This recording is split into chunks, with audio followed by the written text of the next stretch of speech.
hold on. Okay, good evening, everyone. Good morning, Carla. Today we will have our very first audition workshop. We can't wait to start. Everyone who's available to turn on the camera, we invite you to do so. But if you're unavailable, that's okay. And feel free to use the chat or turn on your microphone if you want to speak.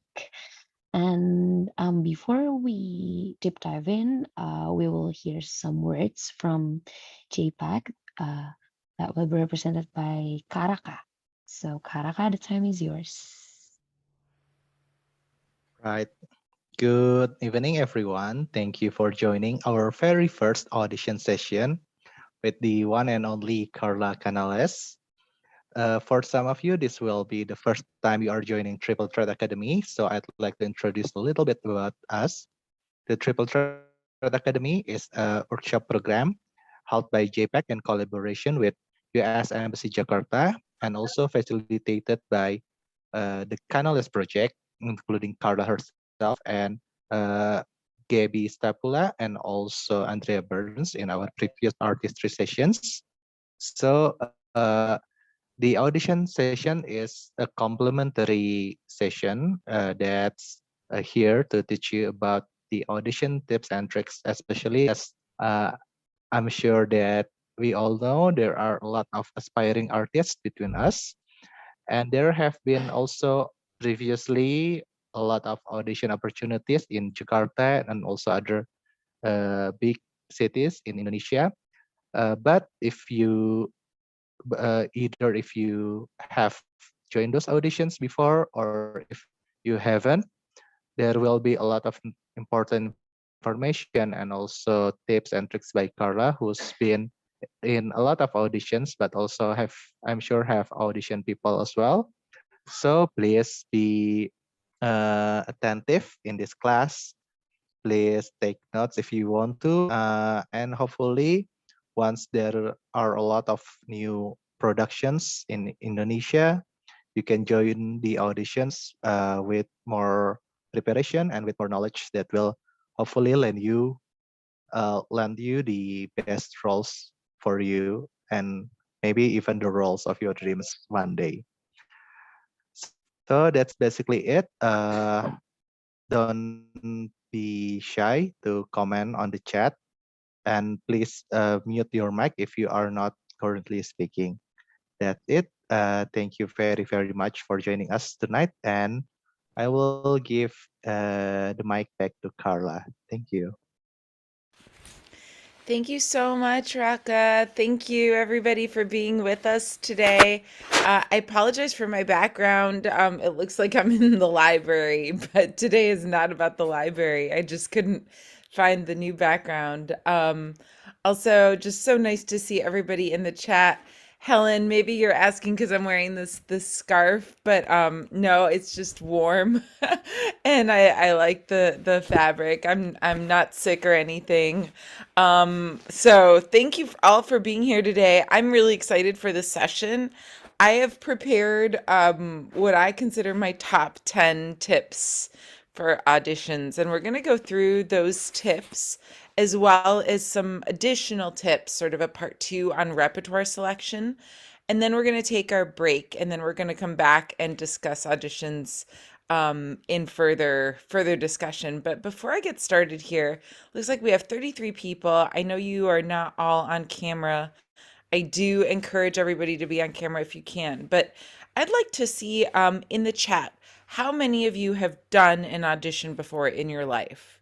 So if you have, yes, done an audition, can you just put in the chat me or I've done one? Oh, great. Great. Looks like several of you have. Hilda has never done one. Okay, yes. So if you have never done an audition, can you also put that in the chat? Like, I've never auditioned for anything. Mega Valicia has never done one. Okay, cool. Idham, very cool. Okay, so kind of a mix of both. So I'm gonna call on those who have, just to share a little bit about your experiences. Interesting, Ellen. I'm wondering, that was gonna be my third question. Has anybody done a virtual audition? So it looks like Ellen has. This is kind of the new frontier for all of us. Interesting. Okay, Alexandra. Cool, cool, cool.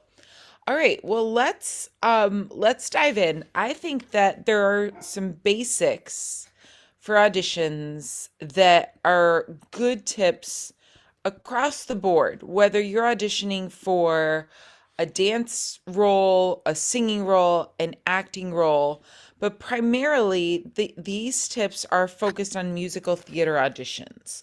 So, basically in our performing business, even if you're going for a movie role or an opera role, anything that's performance related, generally there are auditions. And I'll talk a little bit about those differences a little bit further along. But right now, as I said, I'm going to focus on a musical theater audition. So, what can you imagine is kind of the number one thing if you're going in for an audition? Generally speaking, if it's for musical theater or for some, I know a lot of you also sing pop, it's usually going to be your singing. And that is a very, very critical part. Now, obviously, if you're dancing, if you're acting, those components count too. But usually speaking, you've got to prepare a repertoire that includes some kind of singing, right? Not always, but I'm going to sort of go with the trend.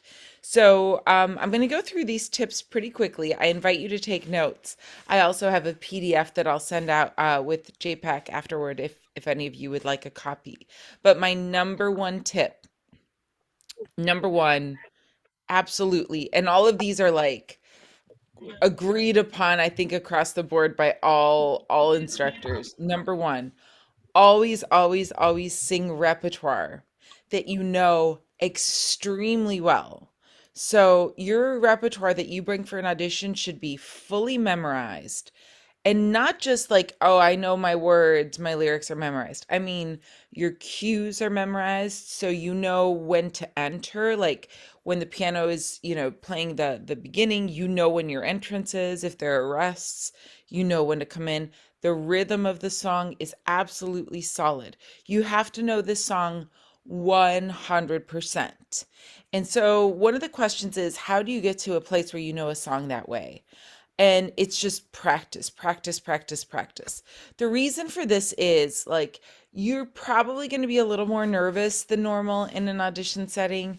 You might have a pianist or an accompanist who, like, maybe that day just makes like a little bit of a different tempo or a different, slightly different accompaniment.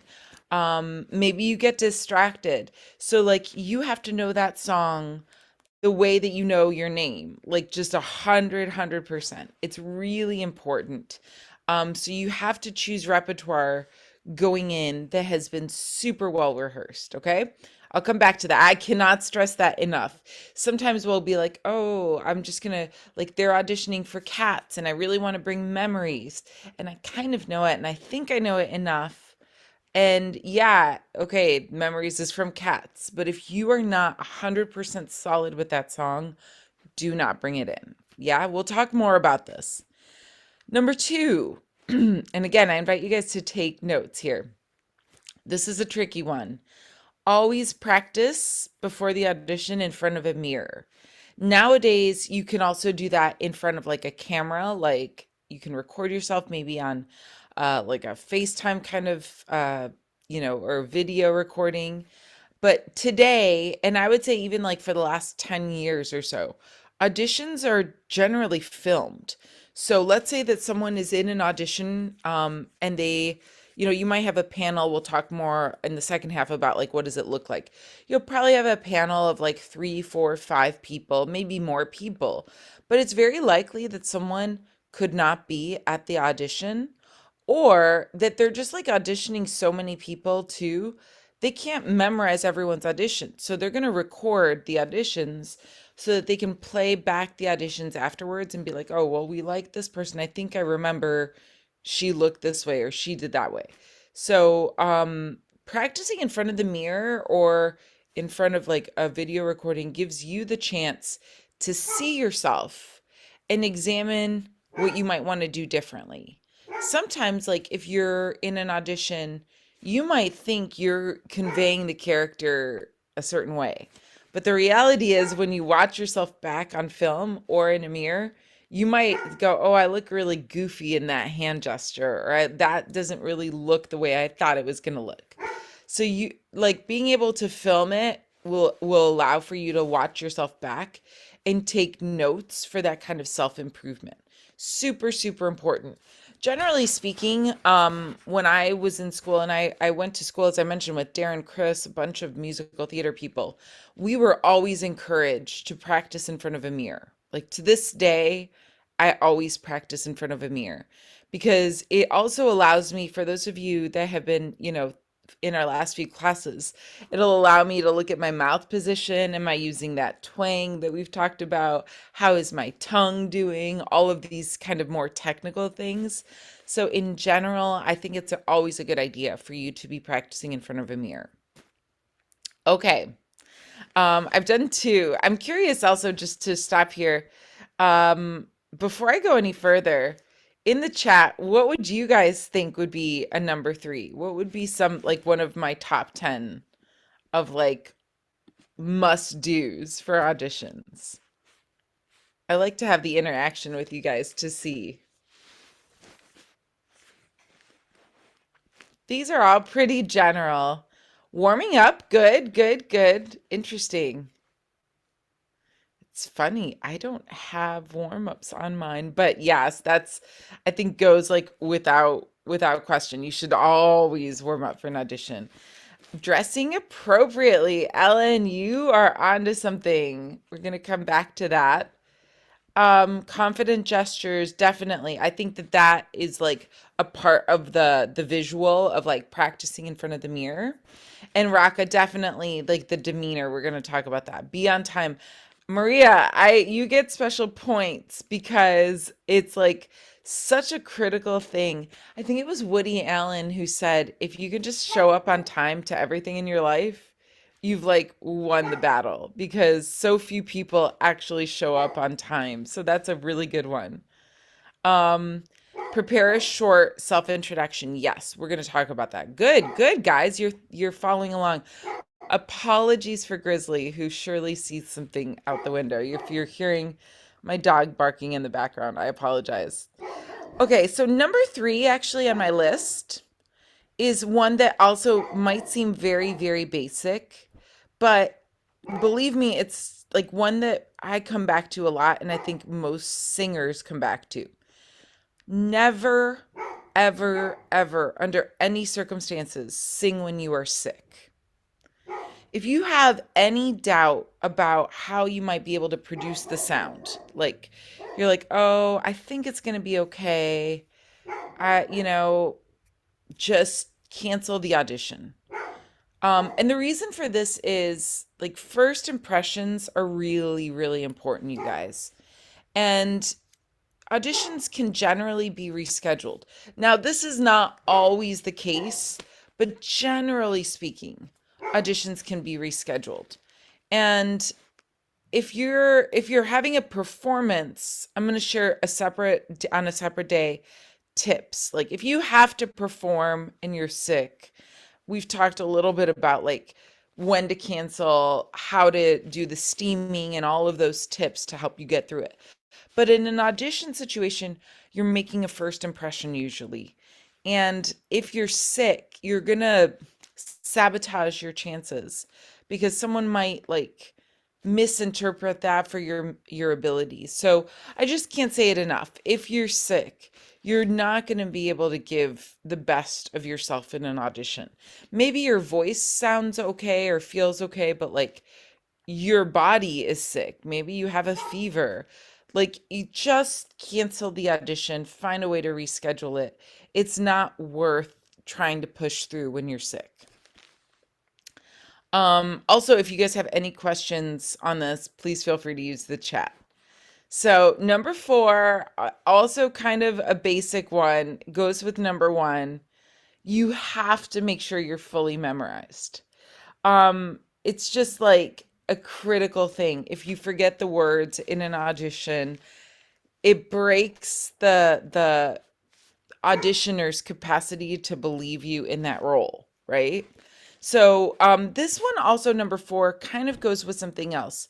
A lot of times in an audition, and we'll talk more about like that setting and the setup.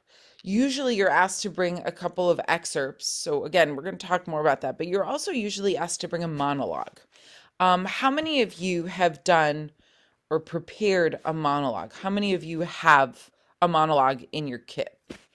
Just say me, no, I don't, whatever. I don't yet. Okay. So we're going to talk a little bit about that along with repertoire selection. Generally speaking, in the New York audition scene, you're usually asked to have 1 or 2 monologues. And the reason for that is, as you can imagine, most musical theater repertoire has some dialogue in it. And sometimes also you might want to go up for just an acting role. So generally speaking, there are comedy monologues and dramatic monologues. And you want to probably try to have 1 of each, just so you can show a little bit of variety. So this rule, number 4, of always be 100% memorized, goes with the songs that you're presenting and also the monologues. So you should be able to speak the words of your songs as well as your monologue, just like an actor. The way I practice this is, let's say that I was auditioning with I Feel Pretty. I would speak those lines. I feel pretty. Oh, so pretty. I feel pretty and witty and bright, right? Or whatever the lines are. But I would practice the lines of the song just like they were a monologue. Yeah, that's super, super important.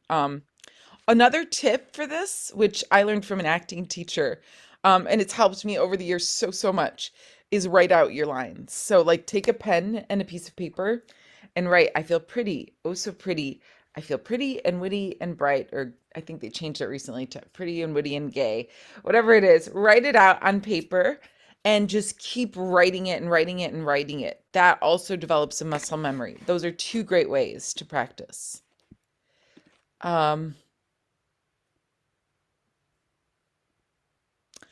Yes, I have had to perform on a fever. Thank you, Benita.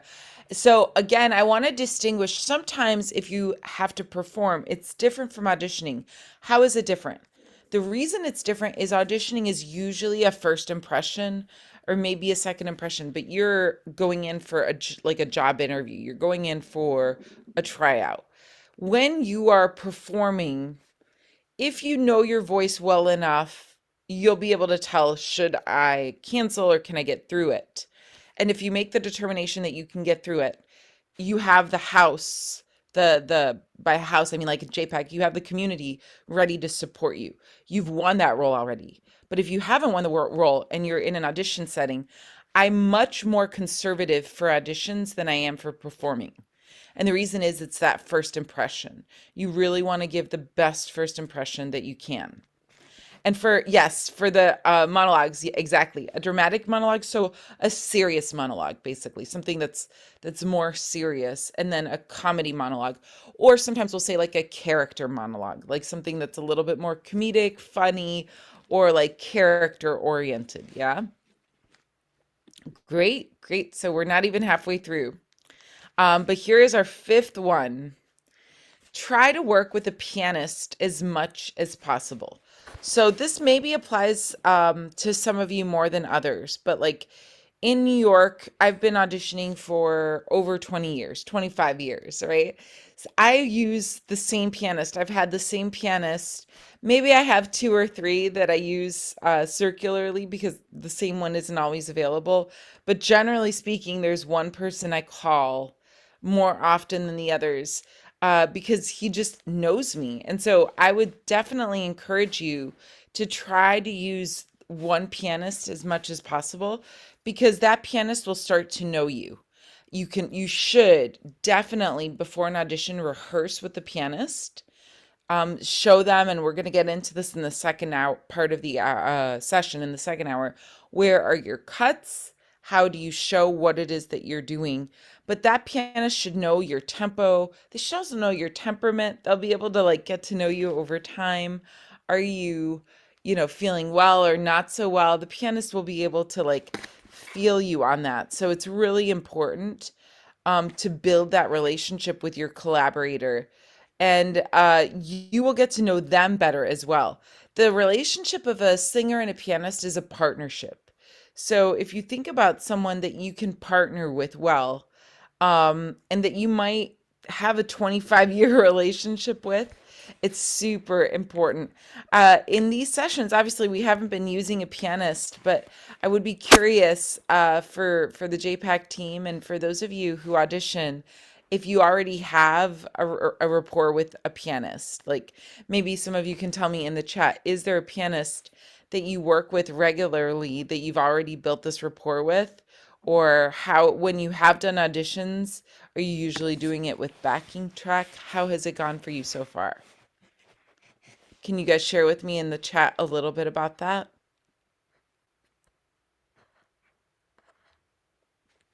I'd be super curious to hear. Definitely. Okay, usually with backing track at JPAC. Interesting. Okay. Okay, well then in that case, definitely practice with your backing track.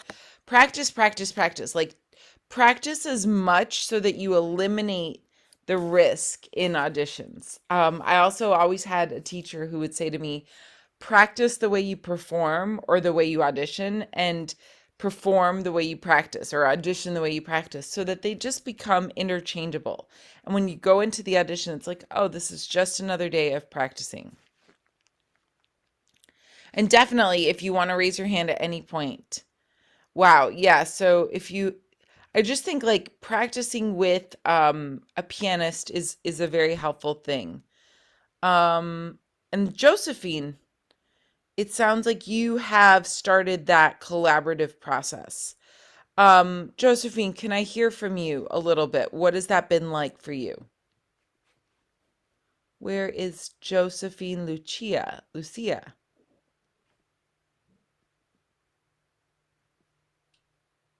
Yeah, hello. Sorry, I'm on my Hi, phone. yeah. Tell me Hi. a little bit, how did you find your pianist and what has that rapport been like? Well, I've met him at church at first. Uh-huh. I think we started together when we were in high school, and then Uh-huh. I don't. Well, I mean, like we had like something in relation. I mean, like we have services at church, and then we're in this like nonprofit theater, and we work together until like we finished university, and then we still work together, and it's still like I don't know, it's something amazing for some reason. I mean, like That's I'm really, really great. And like, yeah, so how often do you get to rehearse with your pianist? I mean, since pandemic it's not that often, but Right, last year right. I think we did like 4 to 5 projects a year in that year. And Great. I think like the only difficult things is like to make the time of when we can rehearse together. But I think it's because like we've built a chemistry before Yep. before And so pandemic that's and all that. already there. That Yeah, it's foundation is already there. there, and then so like it would just click, and then it's I don't know, it's just amazing, and I cannot find somebody else that can keep up with my standard, I guess. Totally, totally. Yeah. Um, no, I apologize again for the barking, but that's a great story, Josephine. So it sounds like you found your person. Yeah. Congrats. That's Thank awesome. you. Thank you. Thank you for Thank you. Thank you. sharing. And also, guys, this idea of rehearsing with the JPAC rehearsal pianist, Martin, you guys should all try, if you can, to find a way to rehearse with Martin.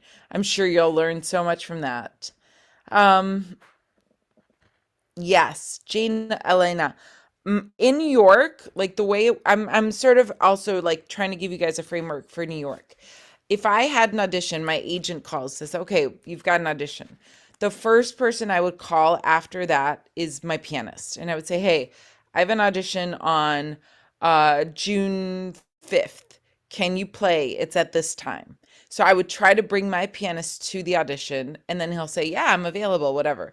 Great. Okay, so can we get together for like a half an hour and rehearse before, or an hour, whatever is possible, so that I've rehearsed with my pianist. He has my music, he has my cuts, or she, and then that person is coming with me to the audition. That's the ideal situation. Now, Sometimes the pianist is not available. Sometimes like the backup pianist is not available. Sometimes you have to work with the pianist that's available at the audition if they have a pianist. Not all the auditions will provide a pianist. So this is like, there's a lot of different scenarios, but when possible, bring your pianist, get a rapport with the pianist, because you will always feel more confident going in with someone who you've rehearsed with, for sure.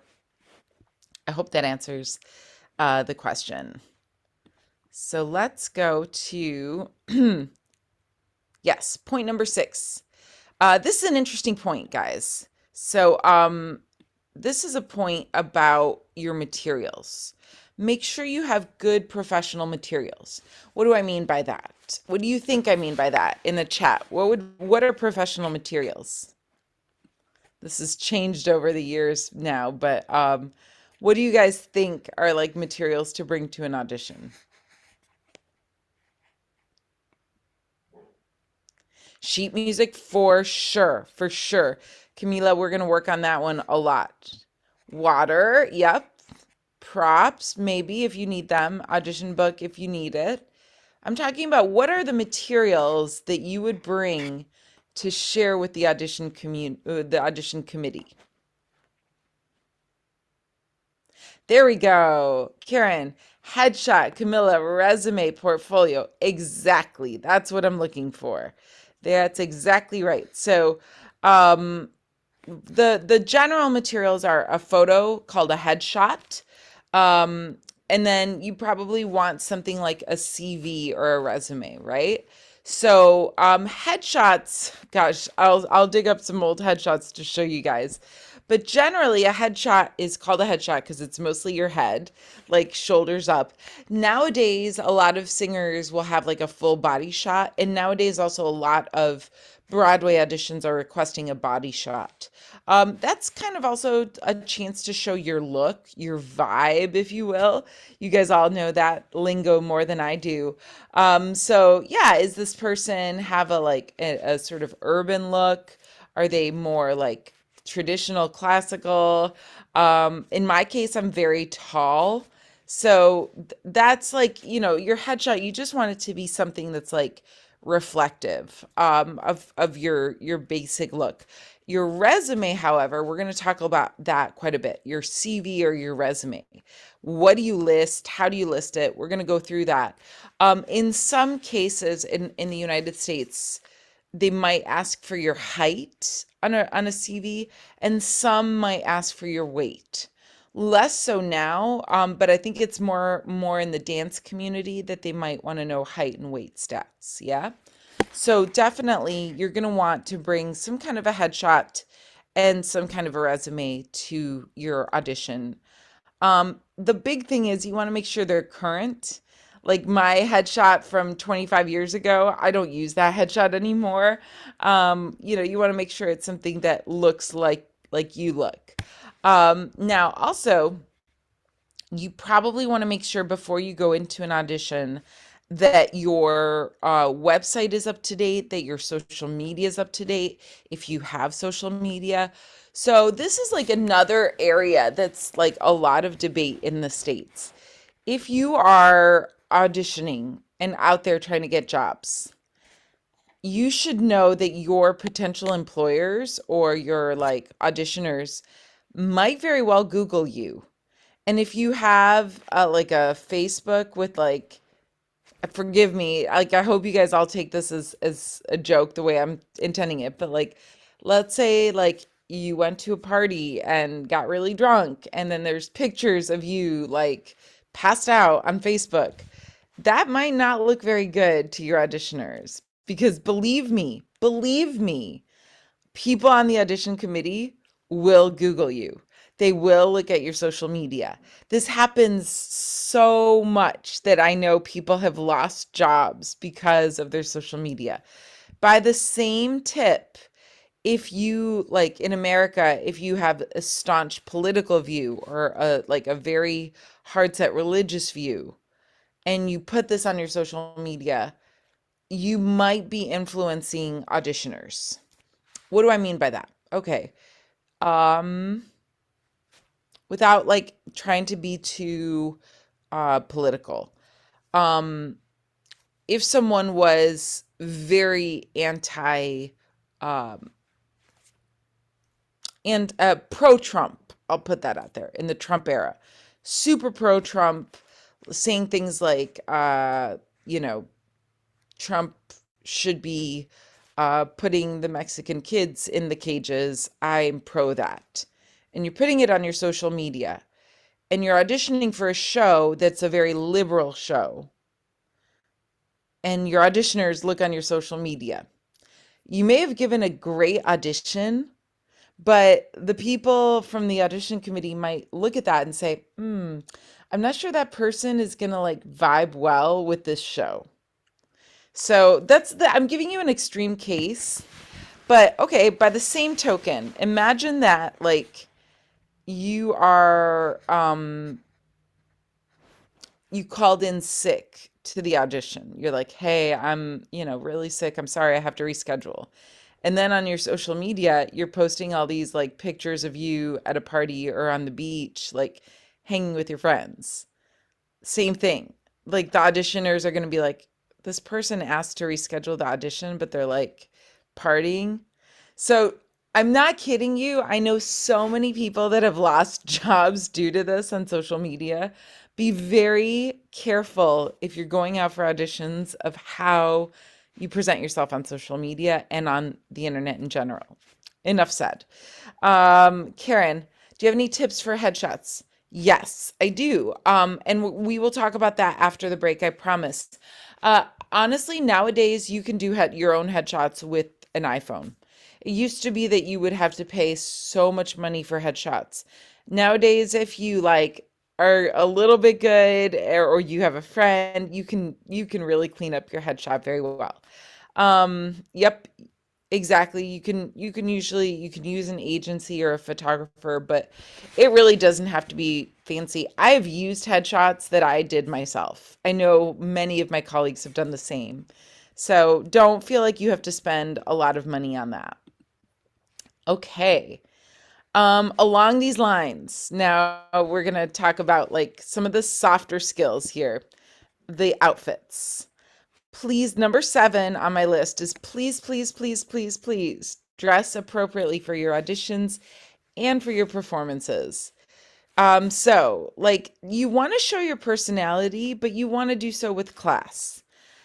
I am old school. I do not believe that like sweatpants, baggy t-shirts, they're not the best way to make a good first impression. Now, if you're going for a dance audition and you want to wear some loose clothing, that's separate, right? You should wear dance kind of gear for that. But if you're coming in for a musical theater singing audition or a monologue, don't wear things that are too tight or too loose. And what do I mean by that? Like if, we're seeing like ridges of the clothing, like cinching, it's just, we feel like you're uncomfortable. If I'm on an audition committee and I see someone like wearing something that's like 2 sizes too small or way so loose that it's like falling off, it's distracting. Do you guys remember I think it was on Friday, we watched the video of Leslie Odom for Song Association, and he had his sunglasses on the whole time. And the sunglasses were distracting because they were reflective. First of all, we never saw his eyes, which was distracting. And second of all, the sunglasses like were super reflective, so they were like shiny. That's not a good thing to do in an audition, right? Like we want to see you. We want to see you at your best, at your most comfortable. By the same token, ladies, like make sure that if you wear a short skirt and you have to bend over, you drop something, like just make sure that it's safe. I've seen a lot of outfits in audition rooms way too low cut, way too short. I think you guys know, but just, be thoughtful about this. What about a costume or outfit that is inspired by the musical? Definitely. I think that we're going to talk about that more too. Like you should come in like owning your character a little bit in that way. However, maybe not too literal. Like, I'm trying to, I'm trying to think of a character or a situation that would be like going too far. Like, you don't have to be like super literal with it. Something that's like a nod to the character is good. Like, yeah, Little Shop of Horrors. Like, you know what I mean? Don't come in like completely over the top. Or yeah, like a cat, if you're doing the cat's audition, you don't need to bring a tail. But just like, nod to it. Um, yeah. Jane, Elena, that is generally a good rule of thumb. Dress pretty plainly for an audition so that you're not like tainting the audition panel. Black shirt, black pants. If you want to do like a dark, nice pair of jeans and a t-shirt, like, or, you could dress it up a little bit more. Now, in a classical environment, for instance, like we have rules like you don't want to wear a skirt that's more than like a hand above the knee. Like if it's like if my kneecap is here, 4 fingers, right? So that it's not too short. That's a rule. No spaghetti straps generally tends to be a rule. So yeah, no, exactly, Alex. So these are just like general guidelines, guys. I definitely always think when in doubt, black t-shirt, black pants, black sweater, black pants. That's a great audition outfit. If you want to show a little personality, maybe like, show it in your jewelry or in your hair. By the same token, don't wear like a million bangles that make a lot of noise that are distracting. I'm so sorry about Grizzly, guys. He's yeah. Um, is it really noisy with Grizzly? Yes, no, it's okay. I'll figure this out at the break. Okay. So now number 8. Okay, now we're gonna get into some of the more philosophical stuff. Why are you doing this audition? You have to know your why. Does this particular audition play a role in a larger picture?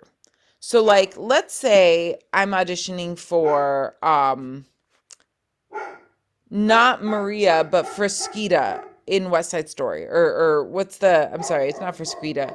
Mercedes, what are the smaller girl parts in West Side Story? Like, and so I'm like maybe starting in my audition and I'm going to go for one of the smaller parts because in 2 years I want to go for the Maria. Like, know your why. What is the trajectory? Sorry. Rosalia, thank you. Yes, Rosalia. Sort of understand like the path that you're taking and think about each audition as building your career, building that trajectory. You may want to consider smaller roles and or covers and understudy opportunities when you're starting so that you watch others and understand and learn about the challenges of a role and of the business.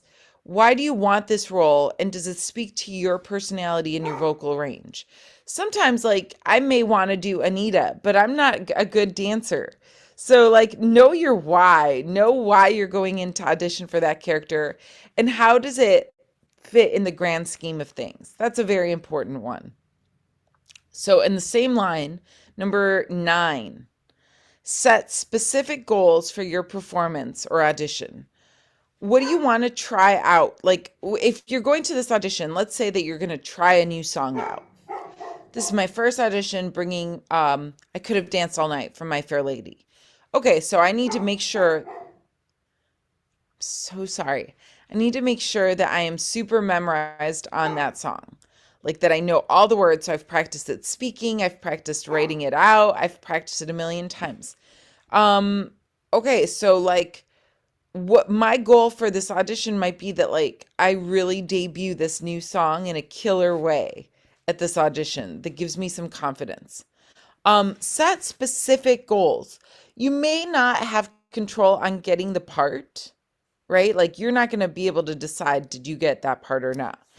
But you may be able to set some goals. Like my goal in this audition is to get through this new song and really debut it and do a great job. Or my goal in this audition is to be less nervous than I was for the last audition. Yeah. Really, really specific goals will help with the auditions. And then the final thing, this is something that took me a really long time to understand. The people on the other side of the audition, they want you to do well. The people doing the auditions want to be blown away. They actually want to find their next Rosalia or their next Maria. That's why they're holding the audition. So engage with them from the moment you walked in. I think it was Raka who put in the chat, like, be nice, be polite.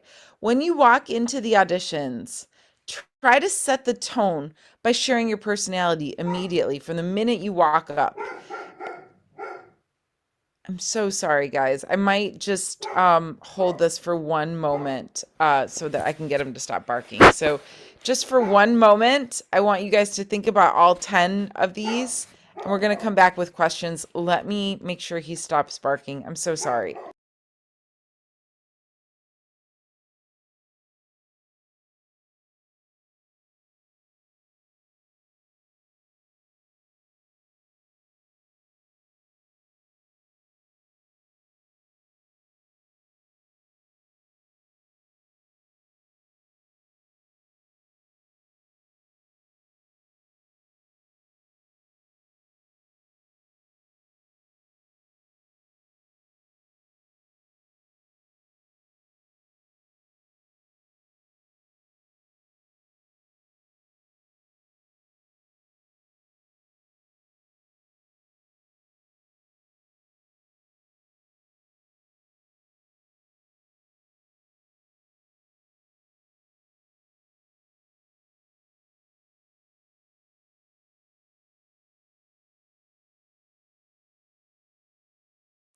Okay, I'm so sorry about that.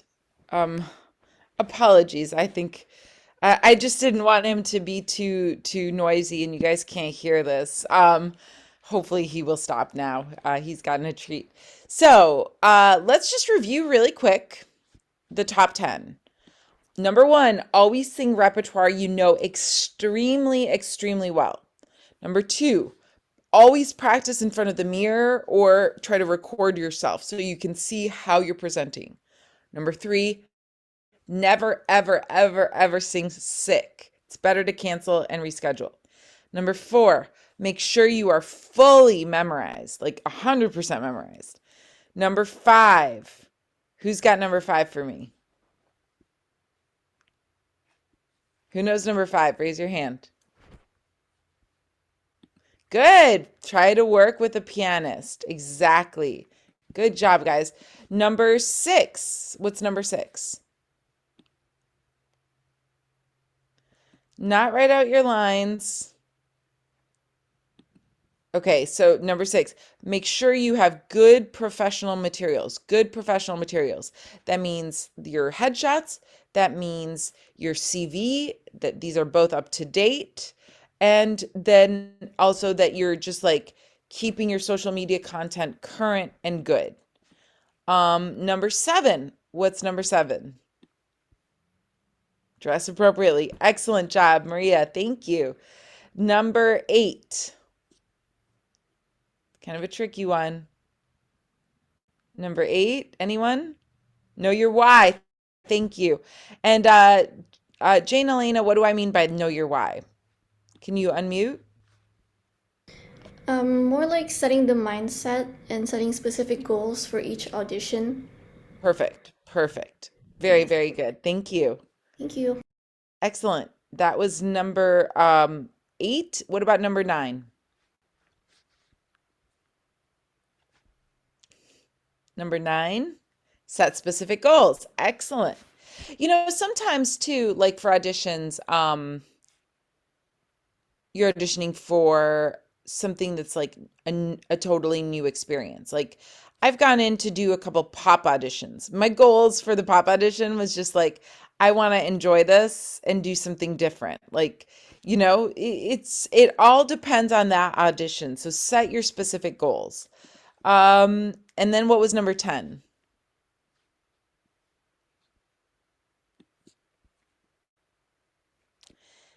Yep.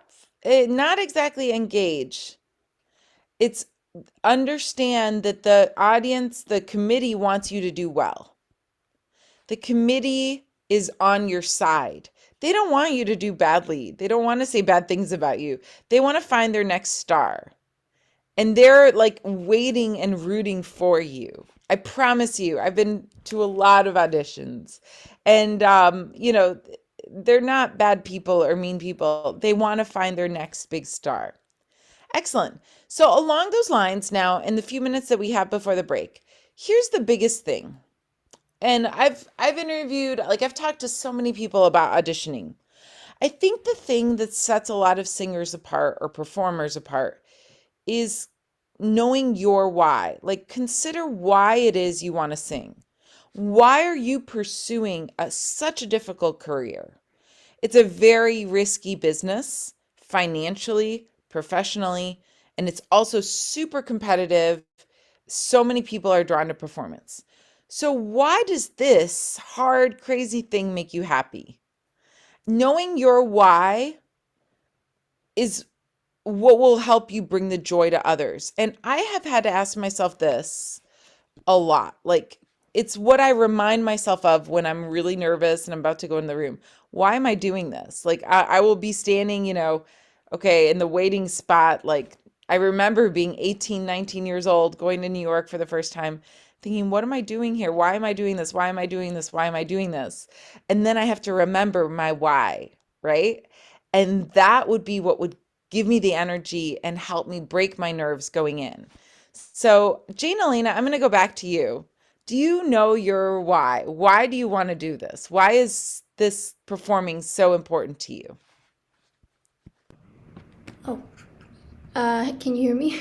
Yeah, Uh, that's a hard question, I guess. it's a very hard question. It is. It's just, I feel like when you're like on this stage, you're telling a story that hopefully like changes people's lives when they, leave Yep. the room. Yeah. I guess that would be my goal, like just telling a story that would change people's perspectives, give them something That is meaningful. great. That is a great answer. And I mean, wow, that's a super mature answer. So, Jane Elena, I'm going to kind of interview you to make this more specific. When was Okay. the first time that you saw a show or a movie that had that impact on your life? What was it? Yeah. This is very random, but Pirates of the Caribbean for some reason. Okay. Okay. And what was that like? How old were you? It was And like, what was the experience like for you? yeah, I think I was like 5 or 6.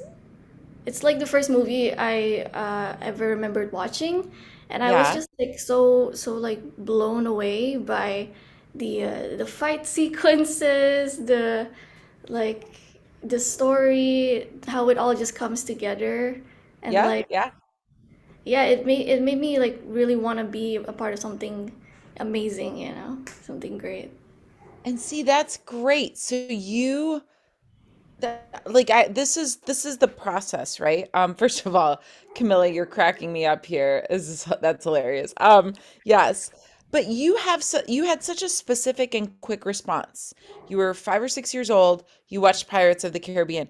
Can you close your eyes and remember that feeling of seeing the fight sequences and like that like bewilderment, that enchantment? Yeah, yeah. So that's your nugget. That's your thing, right? And when you go in before I'm saying audition, but I'm going to also use performance equally because I think of auditions as performances and I think of performances also sometimes as auditions. Like before you're going in, if you can close your eyes and remember and really feel that feeling, maybe you listen to like the soundtrack from Pirates of Caribbean on your headphones backstage right before and like you get into that mood where you're like, and that finding your why is so important for you to have that joy so that you have the confidence when you go in the room you're like this is why I'm here. I want to fight for this. Like this changed my life, so I want to do something that changes other people's lives. That's great. Great job, Jane Elena. Round of applause for you. I love that you're like you Brilliant. did something so specific. That was really good. I want to go to Ellen now. Ellen, I'm going to tap on you here. Come on down. All right, Ellen. So, what was the time for you? Do you have a specific time that you remember, like being maybe you were a kid, maybe it was like last week, I don't know, that you saw something or had like an experience that made you be like, yeah, I want to do this. I want to be a performer. I would say when I first watched Hamilton. Okay, so But how old were you? Where was it? Like, tell me about that. 2022 because Okay. it's the first Broadway that is open to the world. Like you can see it everywhere now. Yep. So that was my first introduction to Broadway, and I think it's just so cool how they can um, use they can like open the opportunity for different types of people with different races and different backgrounds, and I think that's inspiring. Absolutely. Absolutely.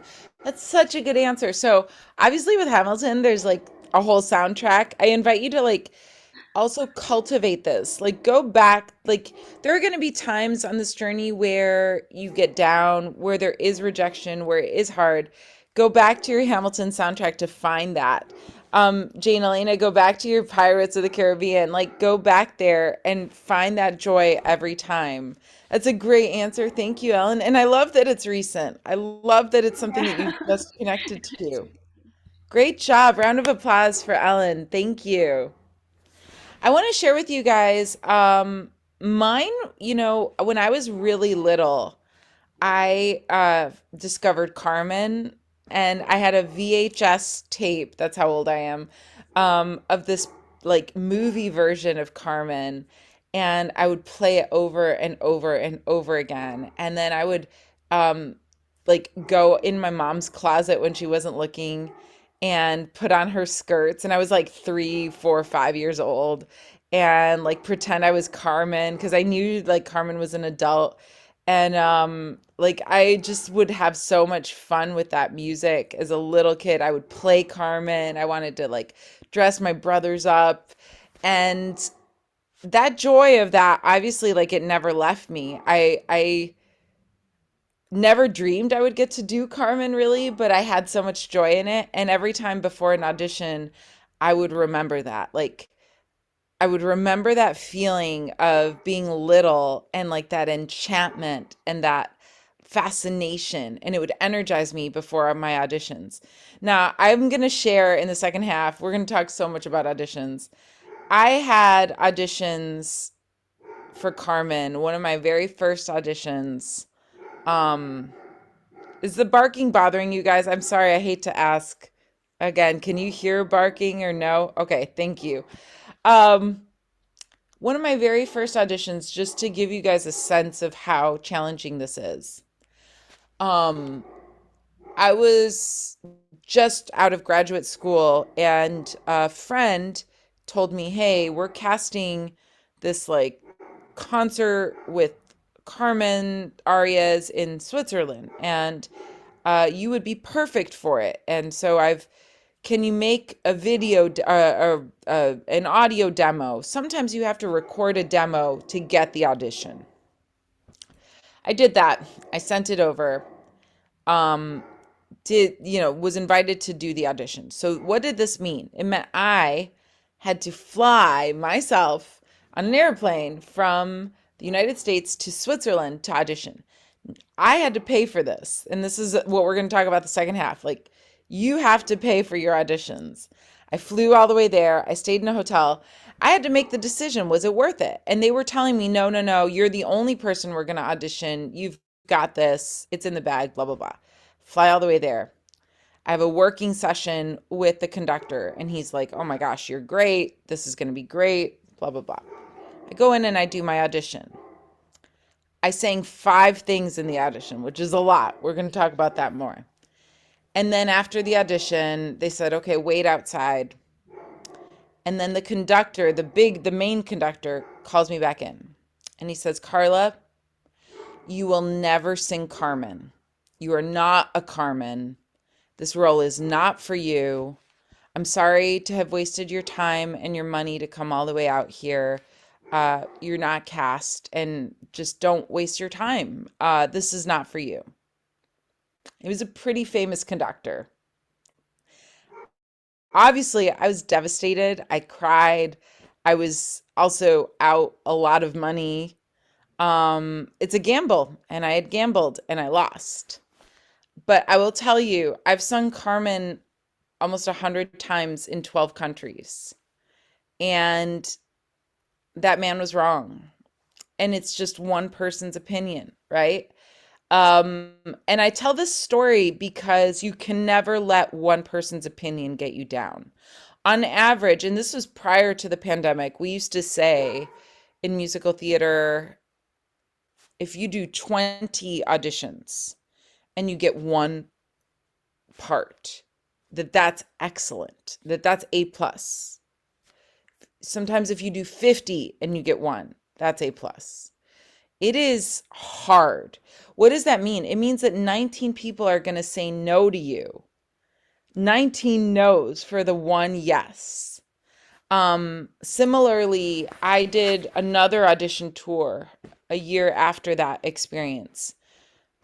I think I did 10 or 12 auditions. It cost a lot of money. And I got one job. But that one job was my European debut, and it led to all kinds of doors opening for me. That meant I got a lot of no's. But you have to get all the no's to get the one yes. And that's such an important lesson. Like that man, when he sat me down, he said, "You will never do this." He didn't have the right to say that to me, and it was wrong. And most of the time people just say, "Thanks, we're not going to cast you. Thanks, next." He, shouldn't have spoken to me that way, but it was just one person's opinion. I could have been done, and you have to keep going, I guess is what I'm saying, is you're going to have a lot of people say no. But you find the ones that are going to say yes, and you keep going. And that's, at the end of the day, that's the biggest lesson, is perseverance. It's the people that keep going that make careers. So I've seen so many people who had much, much, much more talent than myself or anyone, that's still working, but they didn't have the stamina to stay with it. And the no's are really, really hard. So I want to take Alex's question real quick, and then we'll take our break. Hi, Alex, what's up? Okay, hi. This was a question I had since the very beginning, but I didn't know when to ask it. But Of course. speaking of Anytime. speaking of your experience, is actually pretty perfect, because I know that some roles, the creative team, directors or producers or whoever's auditioning you might have a specific creative, specific vision for certain characters, and sometimes you might just you might be talented enough on paper, or you might have more experience, but for instance, I was watching Harry Potter's documentary, and they just went.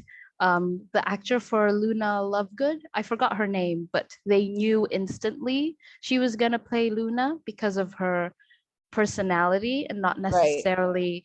There might have been other more talented actors who auditioned for Luna, but she's the one who got picked.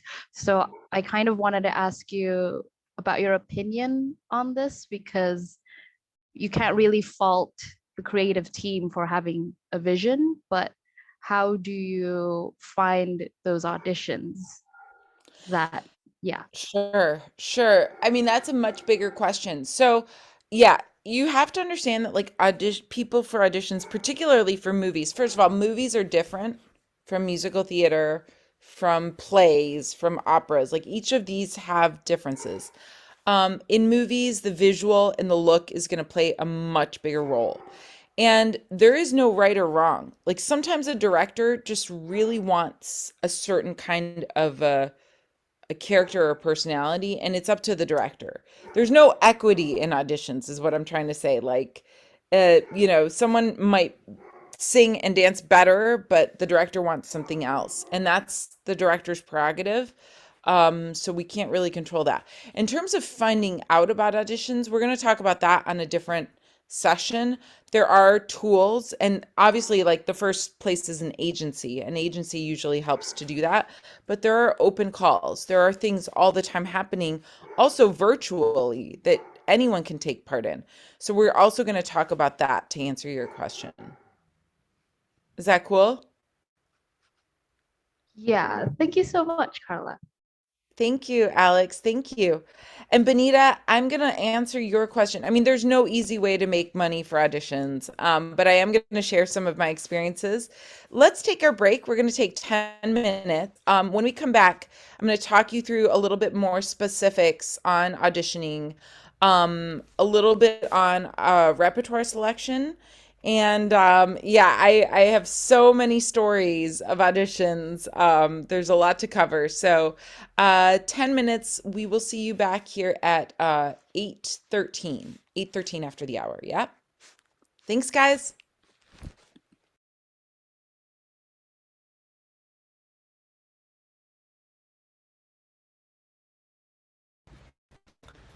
Hi, everybody. Welcome back. Can you hear me okay? I've changed my position so that Grizzly won't bark so much. All right, here's what I want to do. We could talk a lot about audition experiences, but before we dive in more, I want to play a short video just to give you a sense of what an audition in New York City is like, okay? See if I can do this.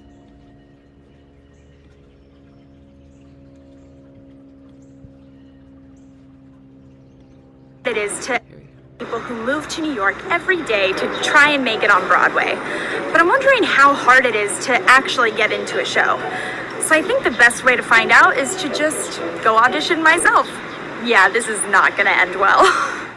I'm Maddie Mills and I'm a video producer. I want to find out how hard it is to make it in New York. So I'm taking on some of the most quintessential jobs in the city. And I'm jumping in head first without any experience whatsoever.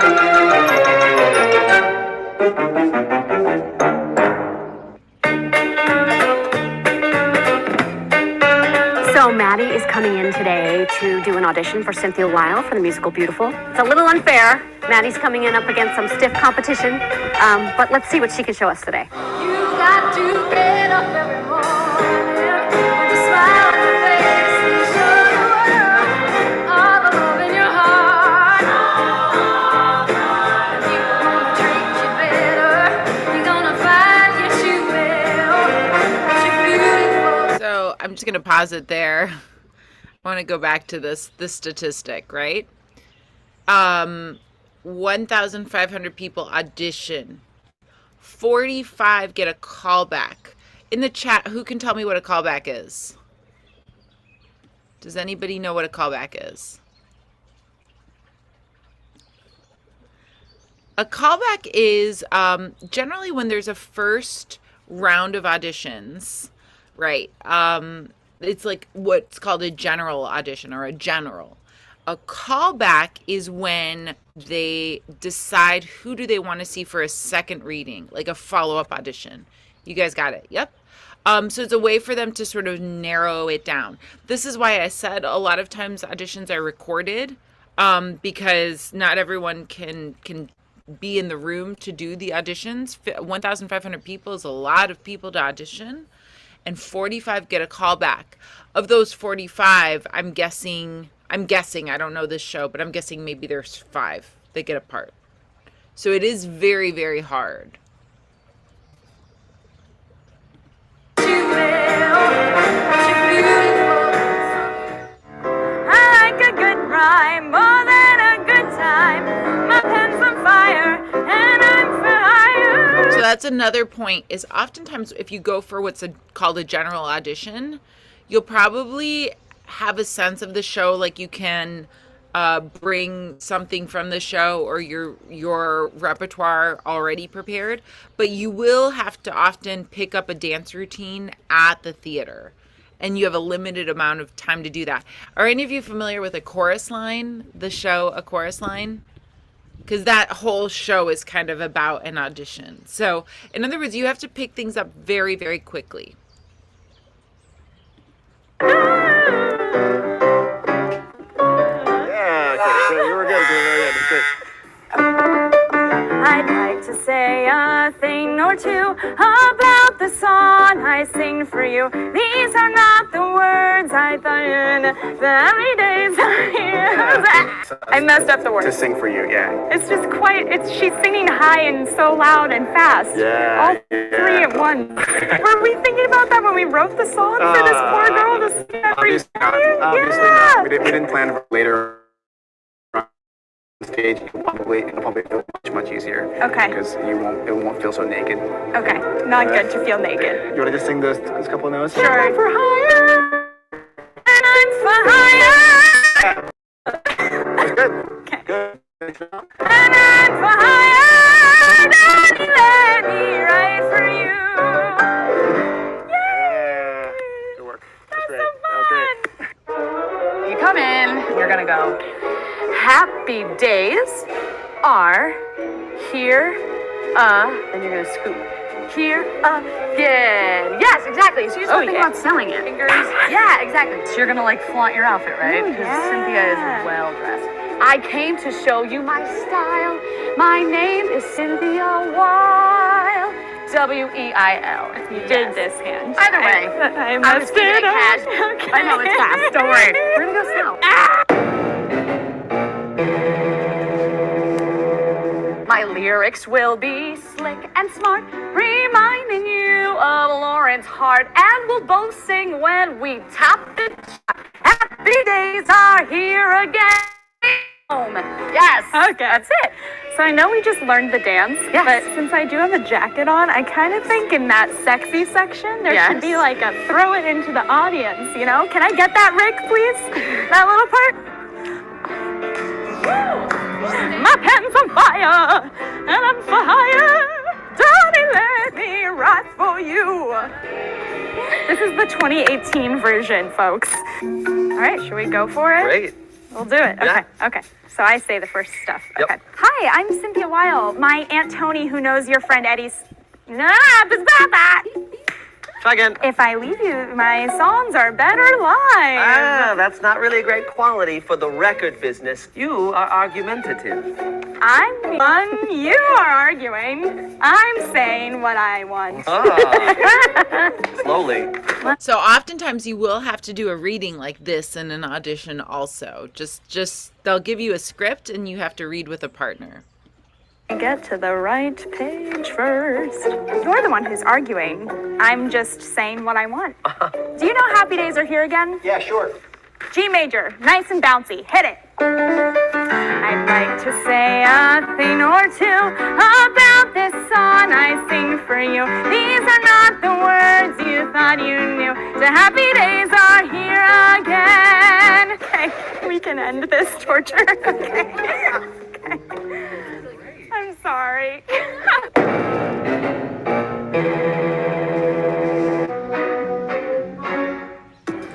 All right, so right now I'm in the green room. I'm about to go in for the final audition. I have my dress here I'm gonna change into, and I also brought a little something to just take the edge off.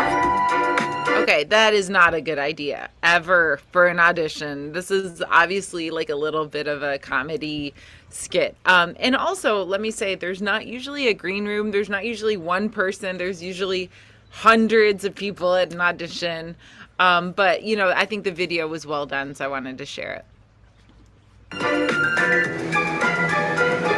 right, time to change and go out there and hopefully not look like a total idiot. So let's see.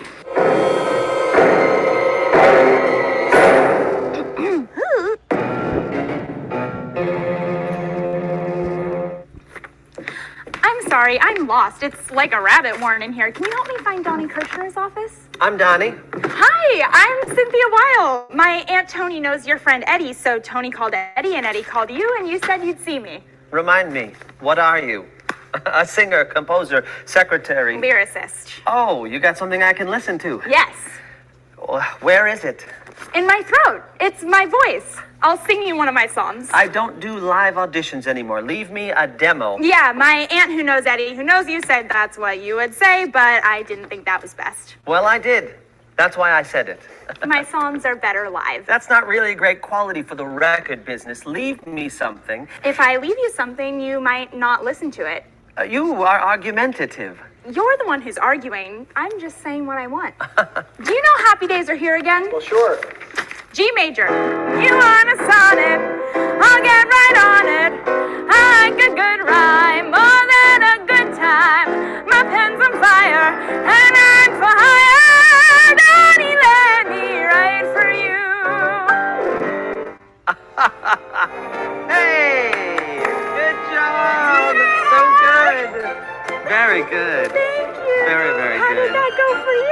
So good. I mean, the thing is, I'm really impressed with how connected you can be with the scene work when you barely just got the material. So Great. really great. Okay. Really, really great. Thank you. Yeah, yeah. All right, so now we have the true test. We have to see what our director thinks. Yes. So this is the scary part. Director, but Shelley. She's on She's her coming. way. She's on her way up. on her way. Deep breaths. You look beautiful. Okay. You're dressed a little bit more like you're auditioning for Carol, Okay. right? So flowy and lovely. Yes. So if you're thinking, Yep. So the first thing was the dress, right? The outfit. Remember, we talked about how important it is to sort of conceive of that. Let's see what she says. how do I inhabit this character? Yes. For Cynthia, Yeah. maybe a pencil skirt or just something that gives you that kind of gutsy feeling. Yeah. You sound beautiful. You did all the moves. Figuring out how to connect that up would be the next step for you, right? Yeah. So that it occasionally feels a little bit like, here's my move, here's my, Yeah. as opposed to in the scene where it really did feel like you were trying to get the job from him, right? You did a beautiful job. Thank you. A beautiful job.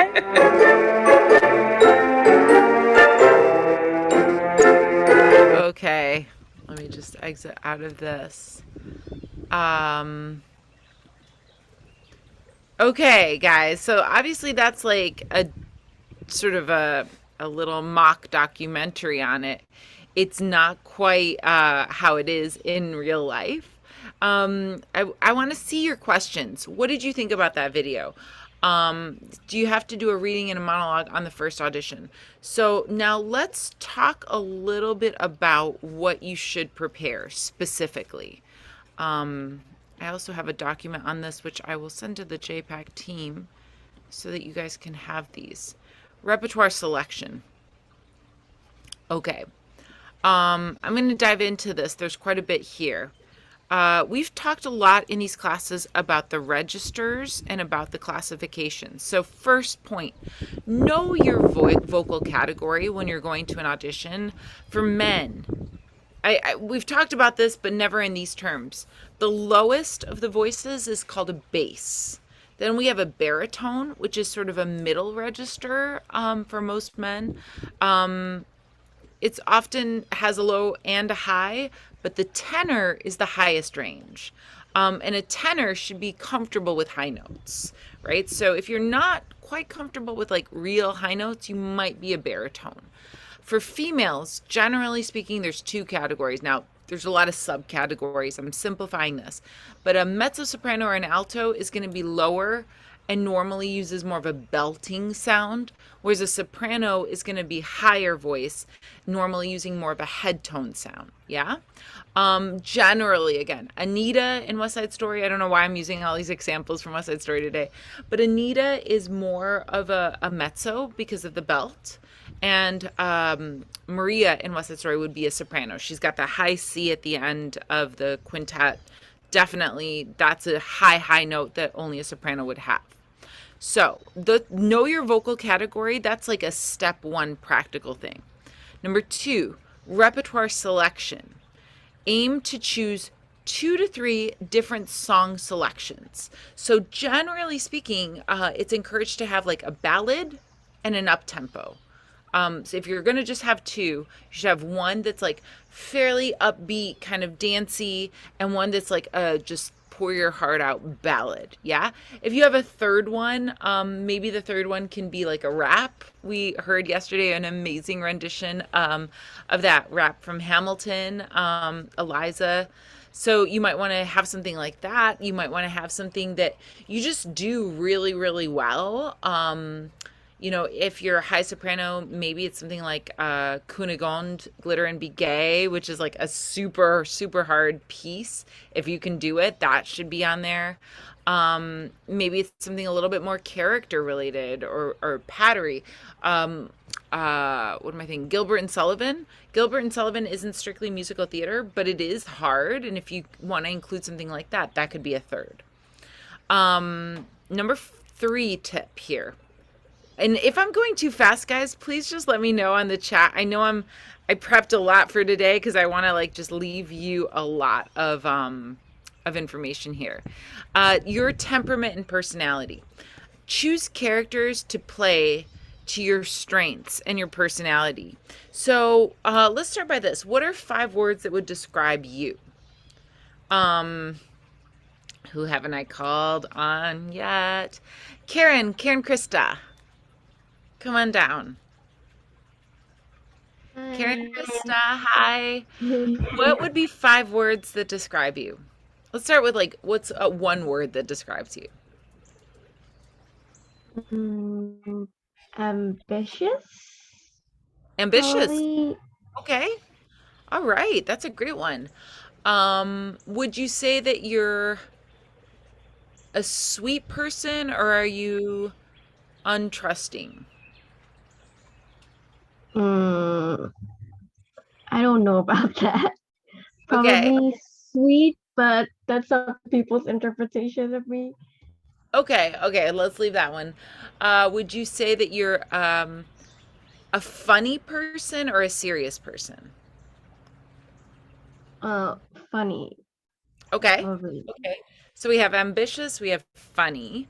Would we say that you are a sort of a sad person or a happy person, like on a very basic level? Are you more Happy. melancholy or sorry?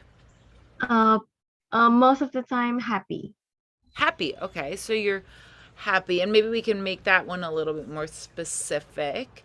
Are you a high energy person or a low energy person? High energy. Okay, high energy.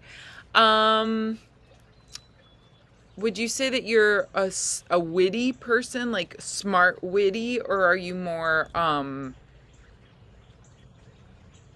you quiet? Probably witty. Okay. So Sounds this like I would talkative. start to look at like opposites, like funny versus serious, happy versus sad. And like do a very general scan and then find 5 words from that and then try to make the words a little bit more specific. Like, okay, you're happy, you're not sad. Are you joyful, cheerful, serene, calm, happy, like, you know what I mean? So then try to make it a little bit more specific. And then when you sort of find your 5 like really core words, look at temperament, look at characters that embody that temperament. So for instance, on me, I tend to be outspoken. I tend to be I stand out. I'm outspoken. I like to laugh, so I'm funny, I guess, to a certain degree. I can also be very, very serious. I am very feminine. So like Carmen, again, I'm trying to give you guys basic examples, but Carmen was like a natural one for me because that character is a very outspoken one. Again, this operatic character, but by the same token, for more musical theater, like I love characters like Eliza Doolittle. I love that character. She's kind of funny and quirky and outspoken. So when you find like your words, start looking at characters that share a similar temperament. Karen, do you remember how we've done like a SWOT analysis? Can you tell everyone what is a SWOT? Do you remember this? Strength, weakness, opportunity, and threat. Yes. So when you go to an audition, you want to know your SWOT. What are my strengths? What are my weaknesses, opportunities, threats? But in the audition, you want to play on your strengths. In other words, I wouldn't want to go to an audition and show my weaknesses, would I? No. I would want to know exactly what are my strong suits and showcase those and kind of avoid anything with the weaknesses, or be aware of the weaknesses in a way that I could play more to the strengths. That's why the SWOT analysis is so important. Does that make sense? Yes. Cool. Thank you for sharing with us, Karen. Thank you. Thank you. I heard you should avoid popular songs. Not necessarily. I would say like you should definitely, like, your 2 basic songs should be standard. But your third song or like one of your extra songs could be a popular one. The committee does not usually give feedback definitely not in real life, and generally they don't give any feedback. Like, it's very rare that you get feedback. And yes, you may not have to do a reading of a monologue, but you should be ready with that. I was going to just bring that up here at the end. I'll talk about that a little bit more. So number 3 was temperament, personality. Number 4, select songs from different categories, such as, here are just some general categories, guys. Early Broadway. So early Broadway is like 1920s to 1960s. This would be Gershwin, Cole Porter, Rodgers and Hart, Irving Berlin, Jerome Kern, Rodgers and Hammerstein, Kurt Weill. Those are like early Broadway, like standard composers, yeah? Second category would be more contemporary Broadway. So it'd be like Schwartz, Sondheim, Lin-Manuel Miranda, like all of the sort of more current Broadway stuff that's been going on, yeah? Then you could have a pop or a rock song, for sure. I see a question here about heavy metals songs you recommend that is opera. I don't know of any heavy metal songs that are in operas. I think you could either have a heavy metal song or an opera song. Yeah, that sounds like it's a very specific kind of thing you would be going for. Playing a character that you usually suppress in yourself. Yeah. I mean, that definitely is out there. I would just be ready to do that character emotionally, and like, you're gonna, if that's not your natural personality and your natural temperament, then that's a stretch. But be ready to show that stretch in an audition. So that's a bit of a challenge, but definitely one that I think people should try. So early Broadway, contemporary Broadway, pop or rock. How about a comic song? If you are a comic actor or comic personality, showcase that. Find a song that is a funny song. There are many, many, many of them out there that you can do, and make it your own. Make it quirky. Totally make it your own. By the same, another category is the jazz standard. Some of you here have great voices. I'm looking at Lidyawati. I remember you have such a good voice, a deep voice, and you can definitely try to do some things that are like jazz standards that bring that out. Operetta is another category, like Gilbert and Sullivan. If you have a slightly more classical voice and you can do something like that, operetta is usually really, really hard to cast. So these are a lot of different categories, but make sure that your songs offer a variety so you can show as many strengths as you can. So like, you might have a soprano voice that can do operetta, and you can do funny, and you can do great jazz. That's already like a bunch of categories. So bring one song from each of those categories, yeah? Sheet music. make sure that your sheet music is well prepared. And what I don't mean like a PDF. Like some of you guys might want to bring, laptop. What are they called? Tablets. But I don't know. Call me old school. I will always bring sheet music, because if there's like the Wi-Fi doesn't work or something goes wrong, sheet music is like there. It's not dependent on your computer running out of battery. Like that is a solid thing. So I always have, and in our next session, we will go through this sheet music that's like printed with like a very clear indication of where you want the pianist to start.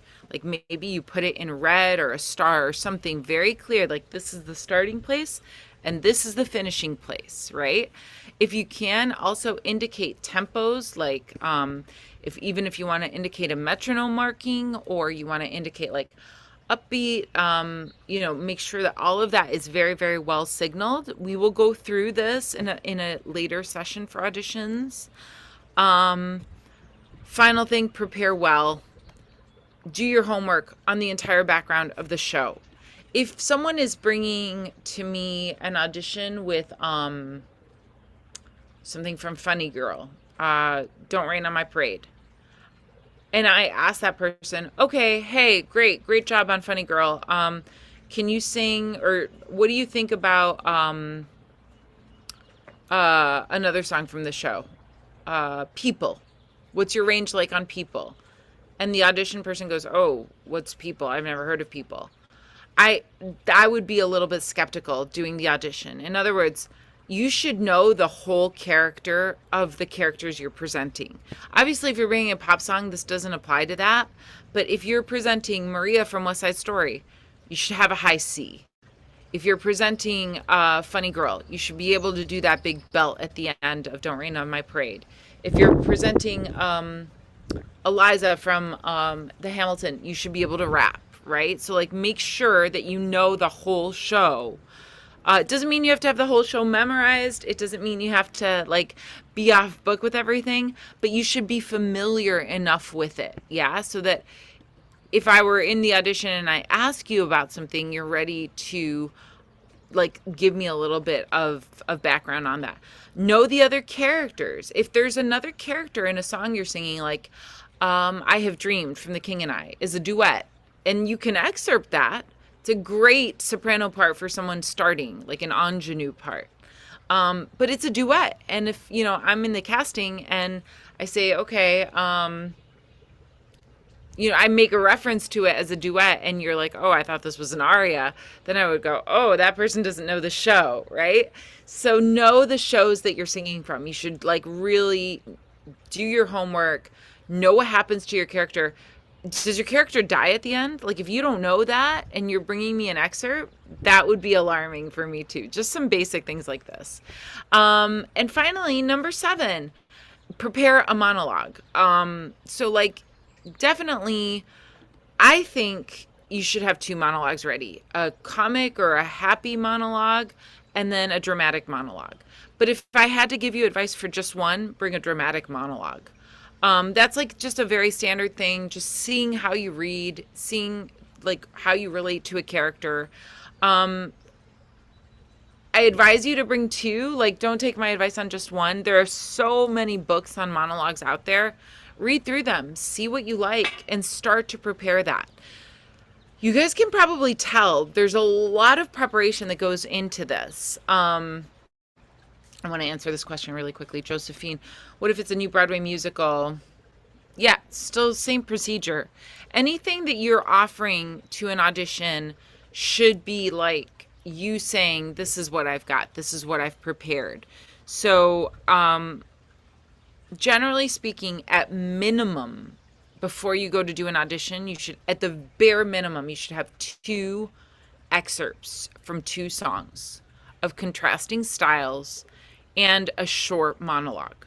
That's a real minimum. I would advise you to have 3 or 4 excerpts ready from shows. So like, again, maybe a traditional Broadway, maybe a contemporary Broadway, maybe a pop song, maybe a jazz standard, right? Or maybe it's 3 Broadways and a pop song. right? But I would advise you to get to the place that you have 3 or 4 things and 2 monologues. That means selecting the right repertoire that's in your temperament, or somewhere, you know, maybe one of them is a stretch. That means memorizing the monologue. That means memorizing all that music. It takes a long time to get this polished enough that you're like 100% ready to go. And I don't want you to underestimate that journey, because that journey it's a journey. Like, I've used some of my audition pieces literally for 25 years, and I still am like, oh, I've got to polish this up before this audition, right? So just understand it's like a long process, and spend time on it. A few tips I want to give you guys. And definitely, if you have questions, let's turn to questions. I know I've been talking nonstop here. Okay, this is a really good tip. JPAC team, I hope it's okay that I'm sharing this. Check out this website right now, if you can. In fact, maybe I will put it on here so we all look at it together.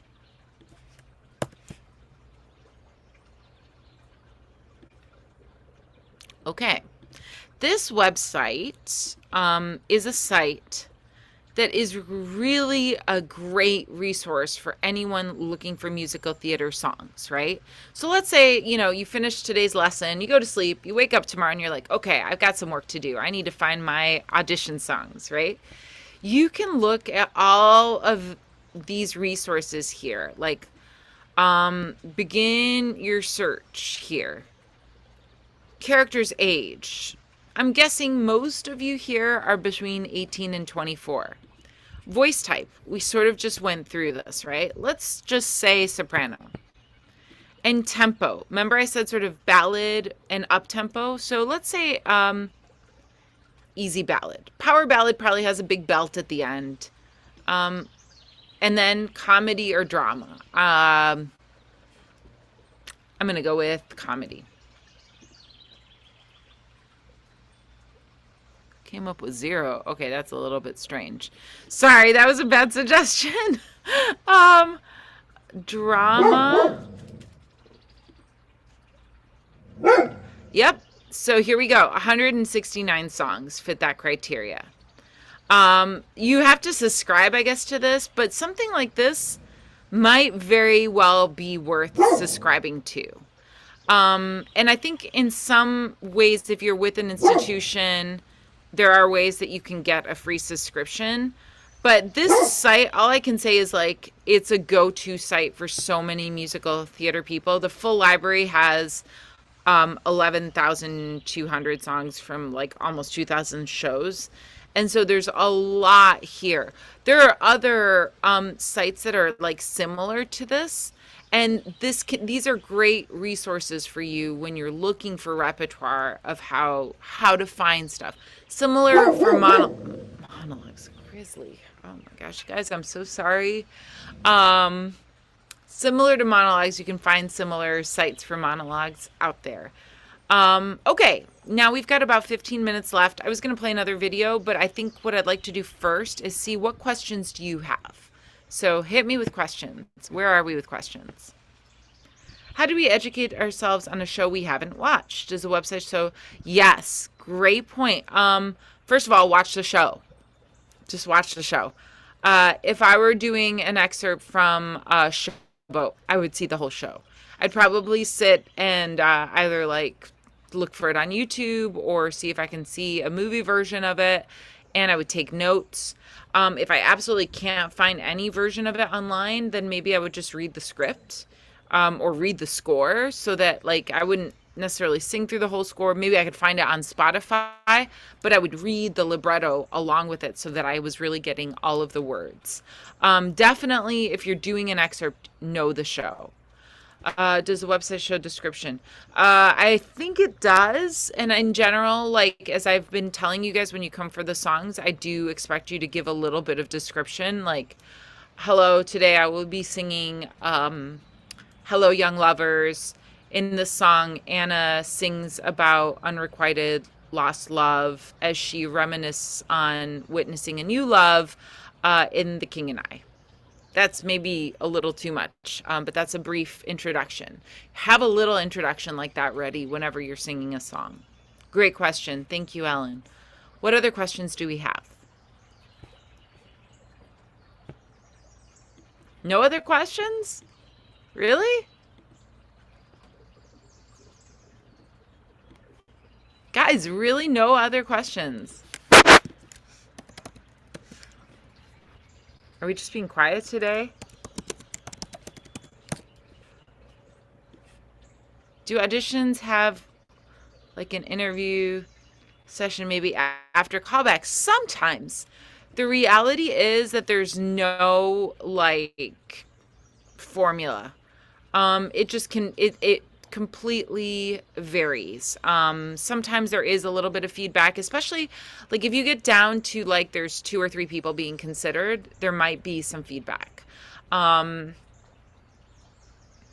I'm going to play you a little bit of a video. We're not going to have time to watch the whole video, but here's what I want. For the next time we do our audition workshops, I am going to look to you guys to come as a mock audition. So it's like a fake audition just to try out what it feels like. We're going to talk in that session also a little bit about sheet music and how to prep, but here we're doing backing track, obviously. So again, just for your big takeaway here is 2 to 3 selections in different styles, be familiar with the shows, and start working on a monologue. We won't do monologues here unless you have one ready. I won't require it, but I do want you guys to be aware that it is something that you would have to read for in a professional audition setting. So good, more questions. Okay, what kind of questions might they ask if there's an interview? Generally, if it's not usually like an interview, they might just ask you like, hey, what kind of experience do you have dancing? Or probably just like wanting to get to know you, like you personally. What kind of movies do you watch? Or what kind of, it's usually if it gets to that point, it's much more like personal, just like getting to know you as a person. But it's pretty seldom that they'll do like an interview kind of thing. Okay, are people with many experiences in the past bound to get better chances? No. Definitely no. I think it's not, I mean, your resume will show the experience, right? But most of the time they're not even looking at your resume. Like because their eye is either going to go on the page or it's going to watch you. So usually they want to watch you. If you're like pretty established artist, they'll probably have heard of you, and they don't really need to look down at your resume. But I definitely think it's like pretty equal ground of when you go into an audition. Benita, can you share your experience to collect money to go for auditions? Right. So I had an experience, I was just really lucky. I was doing a show and there was a benefactor for the show, someone who had donated money toward the production of the show. And I found this out and I told the producers, like, that's really nice. Can I write that person a letter just to say thank you? Thanks for making this show possible for me.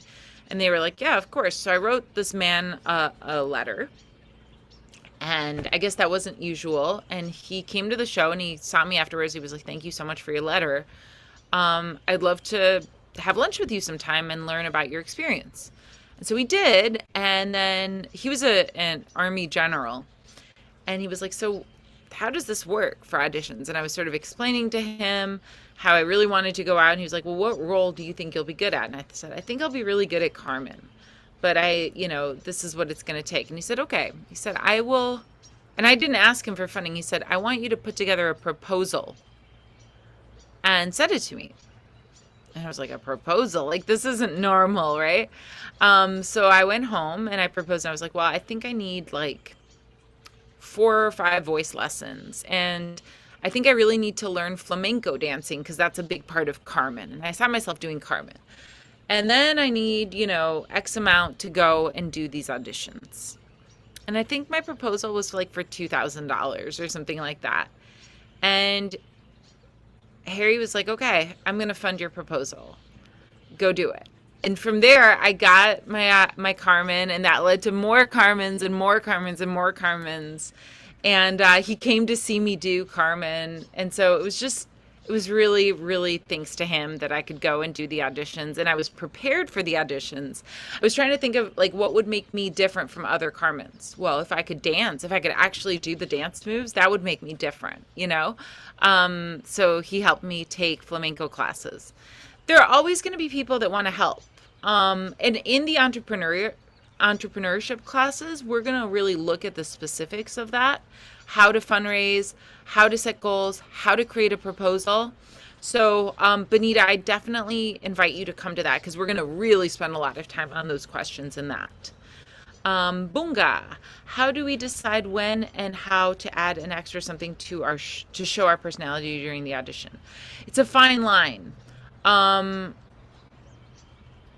Yeah, monologue, definitely for now, you should try to take one of the standard ones. If you have 2 monologues, maybe writing one, but at least one should be a standard monologue. And I think for showing your personality, it's a fine line. I would say like at least 50-50. At least half of your songs in your monologue, at least the half of that material should be standard so that they have something standard to judge you on. And then I think if you want to bring in something that is original or shows your personality, it should be like a touch, like no more than half, if that makes sense. Yeah? Cool. All right. Oh, okay. I usually am really, yes.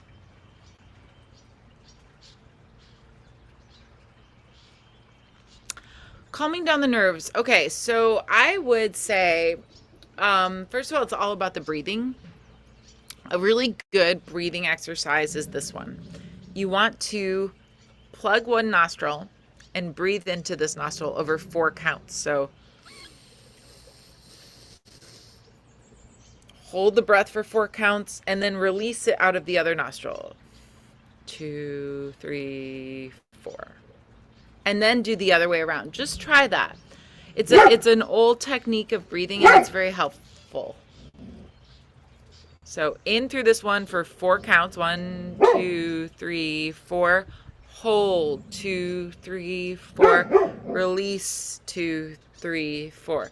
And then vice versa. That's a really, really good one. I find like the breathing is definitely key, but also going back to like really understanding your why. Why are you doing this? What do you love about it? Remember that Pirates of the Caribbean for Jane Elena, like that was such a clear one. And going back to that and finding your joy and the reason you're doing it through that, which will help combat the nerves. Okay, I'm going to show you guys just a little bit of this video, which is quite long, but I want to give you a sense of it. Sorry, these ads. Skip ad.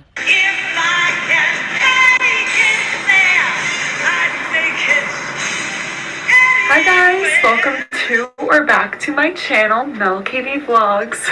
So here I'm just going to show you a week in the life of somebody non-equity living in New York and auditioning and just what that life is like. Comment below if you have any other ideas for a video, if you have any questions of like things I'm talking about in this video, and let's get right to it.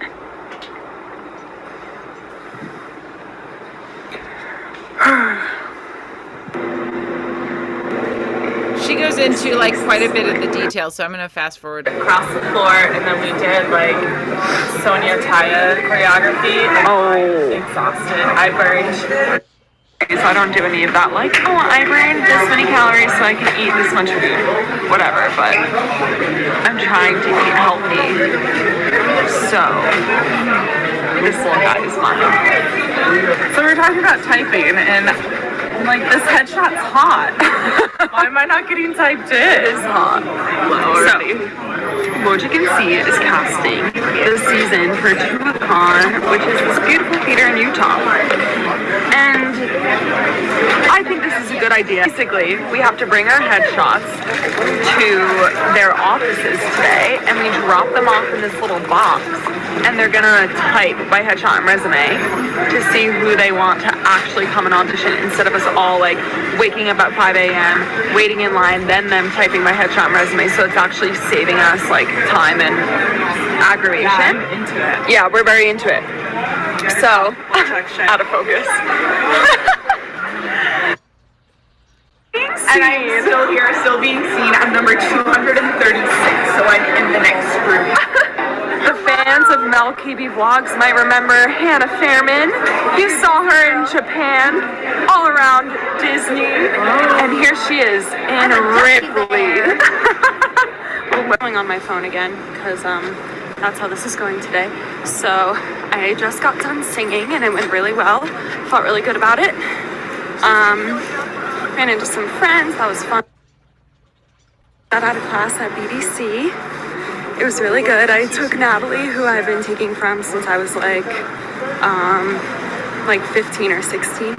So that was great. Great way to end the day. I'm heading home and I finally get to relax.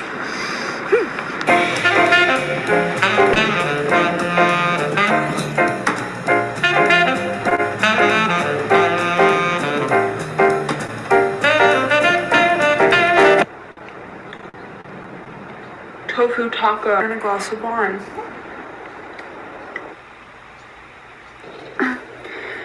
Okay, here's my audition outfit for today.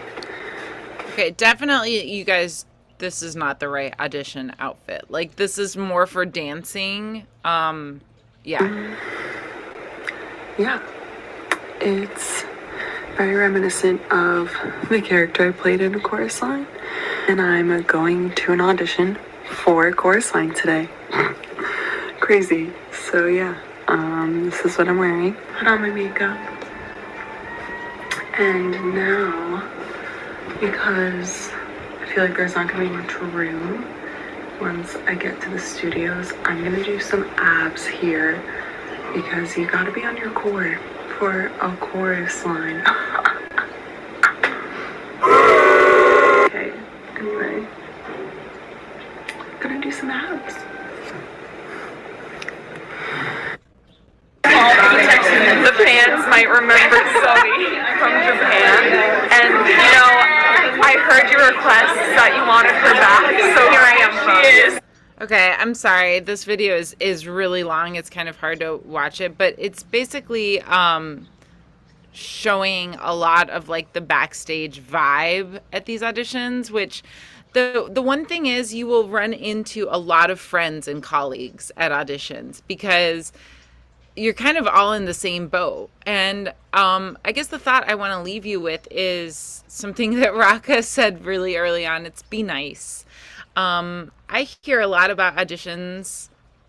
Well, I guess when I was auditioning more from my friends, because like you would think that that's your competition, but really we're all in it and we all want the best for each other.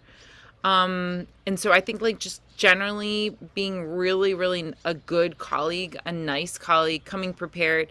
Maybe someone, you know, forgot their pencil and you can loan someone a pencil, or maybe, you know, I don't know, someone looks a little nervous and they need a hug. Like sharing those kinds of good energy and good vibes in auditions always comes around. It always is something that like is appreciated, and I think you will help you do well in spades. So it's also something that like always helped me with nerves, is like if I was able to give the kind of energy that I wanted to receive, it just helped me feel like I was doing something empowering. So even with that guy that was really mean to me in that audition in Europe, like I was like, thank you so much. Thank you so much for your feedback. I really appreciate it. Because I guess that's like the way I would want to be treated, is like with kindness. And I think the more of that you put out into the world, especially in an audition, it really does make a big difference. So that's kind of what I wanted you to see in that video, was just how much they were friends with each other and they're supporting each other, even though it is like a cutthroat environment. Guys, we're at time. I'm really looking forward to talking more about auditions, and also about your resume and your headshots and how to do all of that.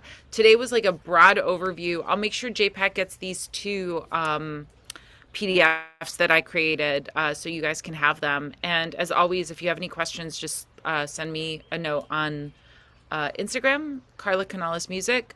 But we'll be having these sessions all the time, so I'm looking forward to it. And thank you so much.